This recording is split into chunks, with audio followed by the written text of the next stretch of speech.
दशकों आजादी के लिए भारत का शानदार संघर्ष आधुनिक विश्व के महानतम संघर्षों में से एक है। दूरदर्शन समाचार इतिहास की धारा बदलने वालों की झलक रोजाना आपके लिए लेकर आ रहा है।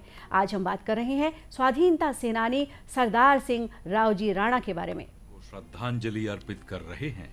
उनका निधन 25 मई 1857 को हुआ था। Raoji Rana Paris Indian society के संस्थापक सदस्य और इंडियन होम रूल सोसाइटी के उपाध्यक्ष थे।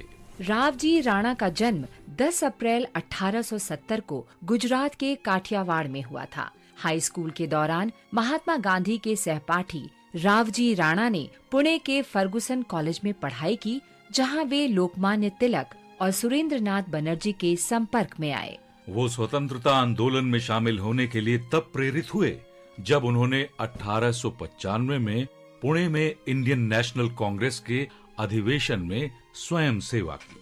लंदन में कानून की पढ़ाई के दौरान रावजी राणा श्यामजी कृष्ण वर्मा और भीकाजी कामा के संपर्क में आए। उन्होंने लंदन में इंडिया हाउस की स्थापना में भी सहायता की। 1899 में रावजी राणा पेरिस चले गए और वहां लाला लाजपत राय सहित भारतीय राष्ट्रवादी राजनेताओं के संपर्क में आए। 1905 में Rana Indian home rule society के संस्थापक सदस्य बने। मुंशी शाह बुजोरजी गोदरेज और भीकाजी कामा के साथ मिलकर उन्होंने पेरिस इंडियन सोसाइटी की स्थापना की। राणा ने दिसंबर 1905 में द इंडियन सोशियोलॉजिस्ट के अंक में महाराणा प्रताप, छत्रपति शिवाजी और अकबर के नाम पर भारतीय विद्यार्थियों के लिए 2-2 हजार रुपए की 3 छात्रवृत्तियों की घोषणा की। रावजी राणा ने कई तरह से भारत के स्वतंत्रता संघर्ष में योगदान किया। मदन लाल ढींगरा ने 1909 में कर्जन वाइली की हत्या के लिए रावजी की ही पिस्तौल का उपयोग किया था। राणा ने प्रतिबंधित पुस्तक the Indian war of independence प्रकाशित करने के लिए विनायक दामोदर सावरकर की भी सहायता की थी। लाला लाजपत राय ने 5 वर्ष तक उनके घर में रहने के दौरान ही अपनी पुस्तक अनहैप्पी इंडिया लिखी थी।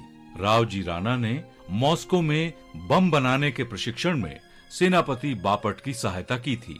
उन्होंने जर्मन रेडियो पर श्रोताओं को संबोधित करने के लिए सुभाष चंद्र बोस की भी सहायता की थी। रावजी राणा ने काशी हिंदू विश्वविद्यालय की स्थापना में भी सहयोग किया।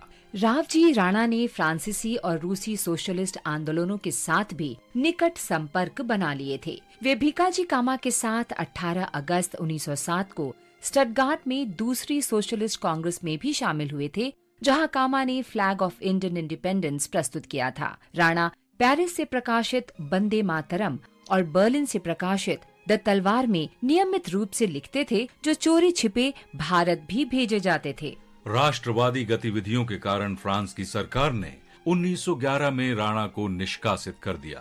फ्रांस की सत्ता के दबाव में पेरिस इंडियन सोसाइटी की गतिविधियों पर भी रोक लगानी पड़ी और आखिरकार 1914 में निलंबित कर दी गई। राणा को अपने पुत्र और पत्नी के निधन का दुख सहना पड़ा और उसके बाद वो सार्वजनिक जीवन से विमुख हो गए और स्वतंत्रता के उपरांत 1948 में भारत लौट आए। गुजरात के वेरावल में 25 मई 1957 को राणा का निधन हो गया। उन्हें 1951 में फ्रांस की सरकार ने सम्मानित किया। महान राष्ट्रवादी रावजी राणा को शत शत नमन।